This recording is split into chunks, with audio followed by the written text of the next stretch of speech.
এবার যে সংগ্রাম আমরা করেছি, এবার যে আন্দোলন করেছি, এই আন্দোলন ছিল ফ্যাসিবাদের বিরুদ্ধে, এই আন্দোলন ছিল বাংলাদেশের পক্ষে, এই আন্দোলন ছিল গণমানুষের পক্ষে, এই আন্দোলন ছিল গণমানুষের অধিকার আদায়ের জন্য। আরেকটা আন্দোলন, আরেকটা সংগ্রাম হবে, যার নেতৃত্ব দেবে বাংলাদেশের তালেবান, যার নেতৃত্ব দেবে কওমি মাদ্রাসার ছাত্ররা, যার নেতৃত্ব দেবে আলেম ওলামাদেরকে যারা মহব্বত করে তারা। আমি পরিষ্কার বলি, আগামীর অভ্যুত্থান যা হবে, আগামীর গণ আন্দোলন যা হবে, সেই গণ আন্দোলনের পরে আমরা বাংলাদেশে পরিপূর্ণ ইসলামী হুকুমত দেখতে পারবো ইনশাআল্লাহ। পরিষ্কার বলি, স্পষ্ট বলি, নিজেকে জাগ্রত রাখতে হবে, সচেতন রাখতে হবে। যদি হিন্দুত্ববাদী শক্তি, মূর্তি পূজারী, দেশ বিরোধী শক্তি কোন ধরনের প্রতি বিপ্লব করার চেষ্টা করে, রব্বে কাবার কসম, যার যা কিছু আছে, যে যেখানে আছে না কেন, যে যেই দল করুক না কেন, প্রত্যেকে 24 ঘন্টার নোটিশে ফ্যাসিবাদের দোসরদের বিরুদ্ধে লড়াই করবার জন্য ময়দানে নেমে আসতে হবে। এরপরেও যেহেতু এখানে শীর্ষ ওলামায়ে কেরাম আসবেন, আমি নিজের জন্য সৌভাগ্য মনে করেছি যে এখানে আসা দরকার। যেহেতু এখানে এই অঞ্চলে তালেবানে বাংলাদেশ, বাংলাদেশের তালেবানরা এখানে জমায়েত হবেন, তাদের সঙ্গে সাক্ষাৎ হয়ে যাবে, এটাও একটা উদ্দেশ্য। একটা সময় যখন আমি তালেবানদের পক্ষে বক্তৃতা করতাম, তা আমাদের বলা হতো আমরা বাংলাদেশকে বিশ্বাস করি না। এদেশে কিছু মিডিয়া এমন ছিল যারা আমাদের বিরুদ্ধে নানা সময় লিখনির মাধ্যমে নানা প্রপাগান্ডা ছড়িয়ে দিত। বাংলাদেশে এখন ছাত্রদের সরকার ক্ষমতায় আছে, কথা ঠিক না বেঠিক? এই ছাত্রদের সরকারকে যদি আমরা আফগানের ভাষায় বলি, কি বলতে হবে? তালেবান সরকার। সিরাতুন নবী সাল্লাল্লাহু আলাইহি ওয়াসাল্লাম বিষয়ের উপরই আলোচনা করা দরকার।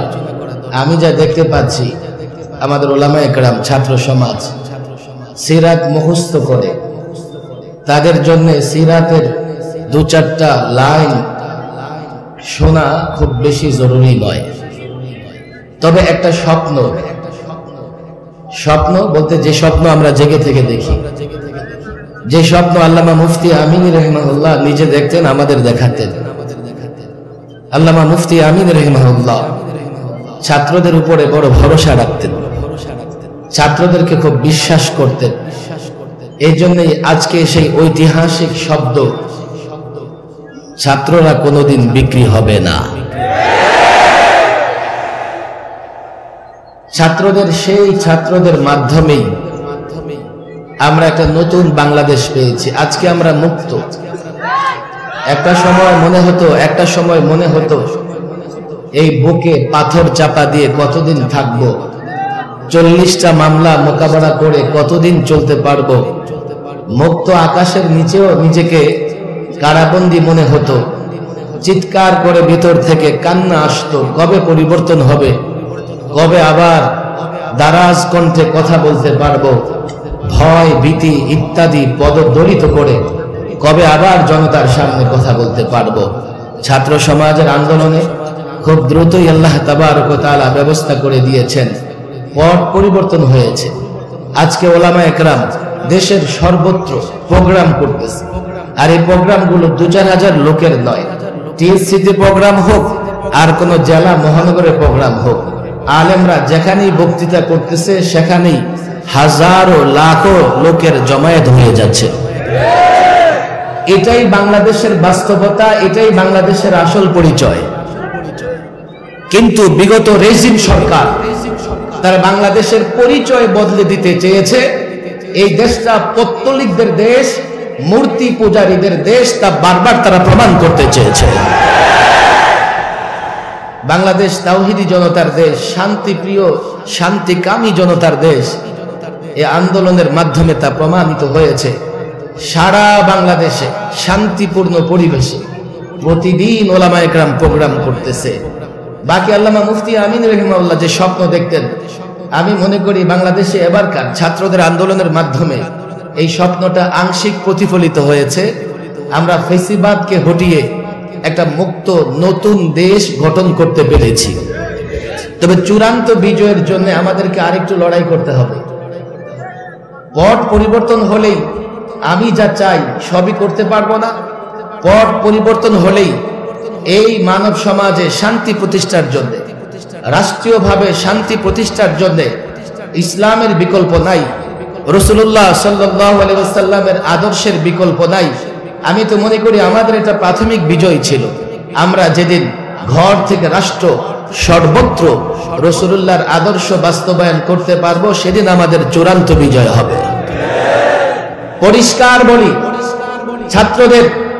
ছাত্রদের কাছে আবেদন রেখে বলে যাই, এবার যে সংগ্রাম আমরা করেছি, এবার যে আন্দোলন করেছি, এই আন্দোলন ছিল ফেসিবাদের বিরুদ্ধে, এই আন্দোলন ছিল বাংলাদেশের পক্ষে, এই আন্দোলন ছিল গণমানুষের পক্ষে, এই আন্দোলন ছিল গণমানুষের অধিকার আদায়ের জন্য।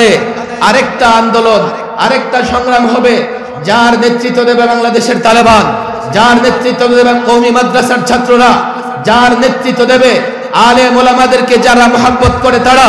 আমি পরিষ্কার বলি, আগামীর অভ্যুত্থান যা হবে, আগামীর গণ আন্দোলন যা হবে, সেই গণ আন্দোলনের পরে আমরা বাংলাদেশে পরিপূর্ণ ইসলামী হুকুমত দেখতে পারবো ইনশাআল্লাহ। এর জন্যই কাজ করতে হবে। শুধু বক্তৃতা সমাবেশ করে ঘরে ফিরে গিয়ে চুপ করে বসে থাকলে হবে না। একটা সময় এখন এমন হয়েছে, আমরা চাইলে ইসলামের সৌন্দর্য ঘরে ঘরে পৌঁছে দিতে পারি।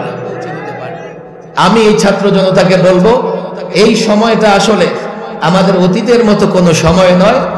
এই সময় আমরা প্রত্যেকটা যুবকের কাছে, প্রত্যেকটা বৃদ্ধের কাছে, প্রত্যেকটা ঘরে ঘরে আমরা যদি ইসলামের সৌন্দর্য পৌঁছাতে পারি, আগামীতে যখন আমাদের নেতৃত্বে আরেকটা গণ অভ্যুত্থানের সুযোগ হবে, এদেশের সমস্ত মানুষ আমাদের সঙ্গ দেবে। কথা ঠিক না বেঠিক? এখনই তো আমি যখন রাস্তায় বের হই, লালবাগের পাশে একটা গাড়ি রাখার জায়গা আছে রাস্তায়, গাড়ির ড্রাইভাররা বলে, হুজুর আপনারা আসার পর থেকে আর চাঁদা দেওয়া লাগে না। আমি বলি, যতদিন থাকবে আপনাদের চাঁদা দিতে হবে না, দুর্নীতি থাকবে না। ভারতীয় মিডিয়ায় কেবলমাত্র সংখ্যালঘু নির্যাতনের খবর ছাপানো হয়, আর বাংলাদেশের বাস্তবতা হচ্ছে, বাংলাদেশ এখন সংখ্যালঘুরা পৃথিবীর যে কোনো দেশের সংখ্যালঘু থেকে যে কোনো সময় থেকে ভালো আছে এবং শান্তিতে আছে। তবে তারা একটা চেষ্টা করতেছে, কিভাবে এই দেশে সংখ্যালঘুদের উপর নির্যাতন হচ্ছে এই বলে দেশের পরিস্থিতি আবারও তারা ঘোলাটে করতে চায়। পরিষ্কার বলি, বিজয়, স্বাধীনতা আনা যতটা সহজ, তার চাইতে স্বাধীনতা রক্ষা করা কিন্তু ততটা সহজ নয়। ছাত্র জনতাকে বলি, ষড়যন্ত্র হচ্ছে। ছাত্র জনতাকে বলি, নানা দিক থেকে আমাদেরকে ছোট করবার জন্য, আলেম ওলামাকে ছোট করবার জন্য প্রপাগান্ডা চলতেছে। যাই চলুক না কেন, আমরা আমাদের অবস্থান ক্লিয়ার রাখবো। আমরা আমাদেরকে মুক্তিকামী, শান্তিকামী মানুষের কাতারে রাখবো। যারাই প্রপাগান্ডা করুক না কেন, যারা ওলামাদের বিরুদ্ধে লিখুক না কেন, যারাই মাদ্রাসা মসজিদের বিরুদ্ধে বলুক না কেন, আমাদের কিন্তু ময়দানে থাকতে হবে। পরিষ্কার বলি, যদি ময়দান ছেড়ে দেই, পরিষ্কার বলি, যদি প্রতি বিপ্লব হয়ে যায়, তাহলে বাংলাদেশ আর মুসলমানদের রাষ্ট্র থাকবে না। এটা গুজরাটের মতো, কাশ্মীরের মতো কোনো একটা রাষ্ট্র হয়ে যাবে। পরিষ্কার বলি, স্পষ্ট বলি, নিজেকে জাগ্রত রাখতে হবে, সচেতন রাখতে হবে।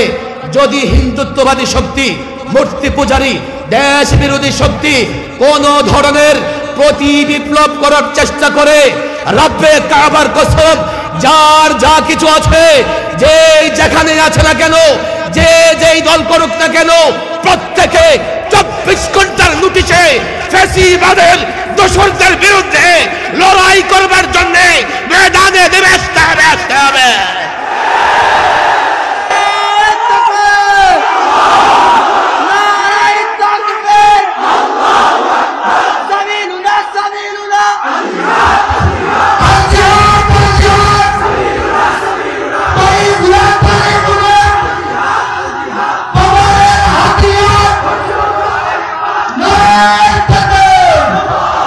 আমাদের দুজন মুরব্বী স্টেজে বসা আছে, একজন আমাদের মুরব্বী, বাংলাদেশের মুরব্বী হযরত মাওলানা আব্দুল হামিদ পীর সাহেব মদুপুর। আমার ডানে বসা আছেন আমাদের বড় ভাই, দীর্ঘদিনের যোদ্ধা হযরত মাওলানা জুনায়েদ আল হাবিব সাহেব।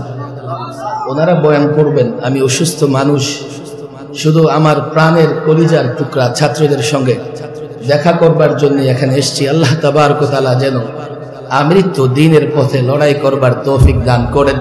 ওয়া মা তাওফীকি ইল্লা বিল্লাহ ওয়া মা আলাইনা ইল্লাল বালাগ।